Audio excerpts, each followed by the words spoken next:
दोस्तों, सबसे पहले सब्सक्राइब करें, नोटिफिकेशन बेल दबाएं और सबसे पहले वाली ऑप्शन ऑल करें, जिससे हमारी आने वाली नई वीडियो की नोटिफिकेशन आपको फ़ौरन मिल जाएगी। जय श्री राम भक्तों। दोस्तों, ये कहानी चतुराई भरी है कि किस प्रकार लड़की ने चतुराई दिखाकर अपनी मांग पूरी करवाई। चलिए कथा श्रवण करते हैं। आज की कथा है चतुर लड़की द्वारा राजा से शादी और दुष्ट दरबारी। आइए कथा श्रवण करें। बहुत समय पहले की बात है। किसी गांव में एक छोटे से परिवार में एक लड़की थी जो कि बहुत ही बुद्धिमान थी। उसकी माता तो बचपन में ही स्वर्ग सिधार गई थी, लेकिन उसके पिता खेती करके उसका पालन पोषण करते थे। उस लड़की की बुद्धिमानी के चर्चे पूरे गांव में हो रहे थे। इस प्रकार राजा ने भी उस लड़की के बुद्धिमानी के चर्चे सुने और उसे अपने दरबार में शामिल कर लिया।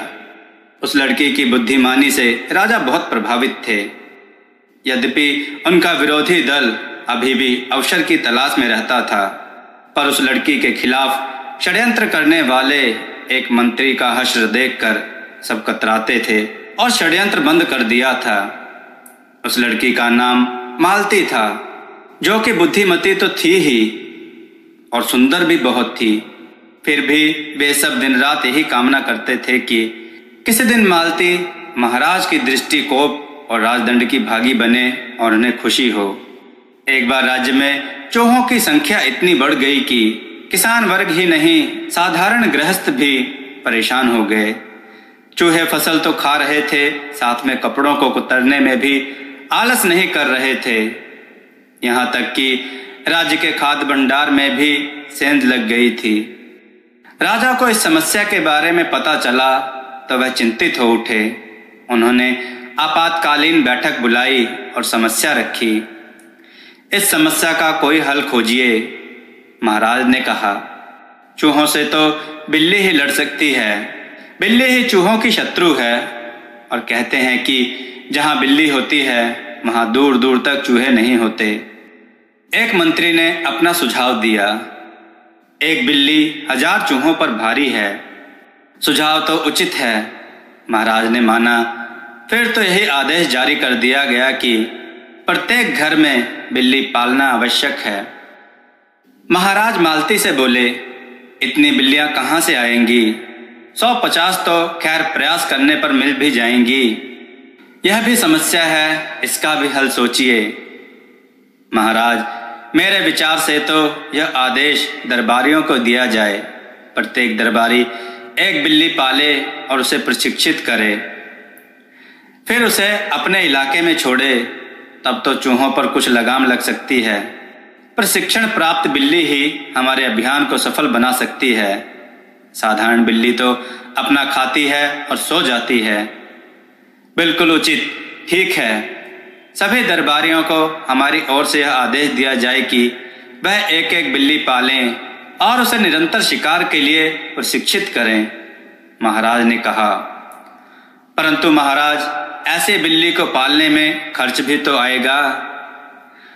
उसे राजकोष वहन करेगा, क्या खर्च आएगा? खर्च क्या? एक दरबारी बोला, बिल्ली को चुस्त दुरुस्त रखने के लिए दूध की आवश्यकता होती है। ठीक है, राज्य की तरफ से प्रत्येक बिल्ली पालने वाले दरबारी को एक गाय दी जाएगी। महाराज ने घोषणा की। मालती मुस्कुरा उठी। इस बहाने दूध पीने को एक गाय मिल जाएगी। वैसे भी मालती के घर इस समय कोई दुधारू गाय भैंस नहीं थी। हम 1 माह बाद हम बिल्लियों का स्वयं निरीक्षण करेंगे। जिसकी बिल्ली भी कमजोर या कार्य के अनुरूप ना पाई गई वह दंड पाएगा, महाराज ने कहा। और इस आदेश के बाद दरबार के 125 दरबारियों को एक एक बिल्ली और गाय दे दी गई। मालती तो गाय और बिल्ली लेकर अपने घर को चली गई। अब 1 माह बाद ही जाना था, बशर्ते कि कोई सरकारी बुलावा ना आ जाए। उधर जितने भी दरबारी बिल्ली पाल रहे थे, सब दंड के भय से बिल्ली को अपने बेटे बेटी की तरह पालने लगे। सारा दिन गाय की टहल चाकरी और बिल्ली की देखरेख में व्यतीत करने लगे। गाय का सारा दूध बिल्ली को पिलाया जाता। बिल्ली चुस्त तो नहीं, तंदुरुस्त होती जा रही थी। दूध पी पी कर बिल्लियां मुटियाई गई थीं। दिन भर सुस्त पड़ी रहती। चूहा उनके सामने से नाचता हुआ गुजर जाता। कैसी है मौसी, भूख तो नहीं लगी? चूहा पूछता।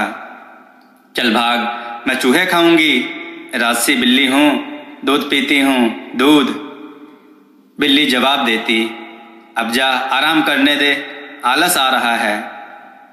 उधर मालती की बिल्ली का हाल सुनिए। मालती ने युक्ति सोच ली थी।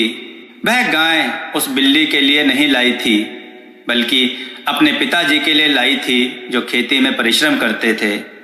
उसने पहले ही दिन एक कटोरा दूध खौलाकर बिल्ली को पुचकारा।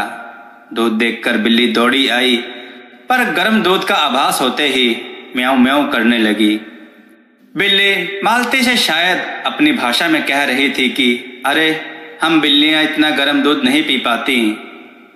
क्या म्याऊं म्याऊं करती है, चल दूध पी।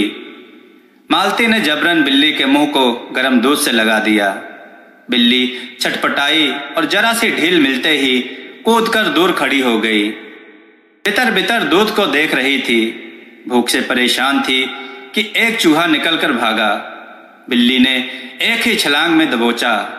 अब तू भी पंजे से भागेगा? बिल्ली ने गुस्से से चूहे को उधेड़ डाला। मालती का प्रयोग और प्रयोजन सफल हो गए और बिल्ली का प्रशिक्षण शुरू हो गया। मालती ने 4-5 दिन यह प्रयोग किया। परिणाम यह हुआ कि बिल्ली को दूध देखते ही कपकपी छूटने लगती। अब वह दूध की तरफ झांकती भी नहीं थी। तमाम दिन चूहों को मारती रहती। चूहों की तो मानो शामत आ गई थी। ऐसी शिकारी बिल्ली उन्होंने गांव में पहली बार देखी, जो दूध रोटी आदि होने पर भी केवल चूहों को ही मारकर खाती थी। मौसी, तेरे मालिक के घर में तो दूध भी है, खाने की कई चीजें हैं। एक दिन उसके पंजे में फंसे चूहे ने पूछा, फिर तू सिर्फ मेरे पीछे क्यों पड़ी रहती है? मैं दूध को तो हाथ कतई न लगाऊं, दूध मुझे पसंद नहीं। इस प्रकार 1 माह समय बीत गया।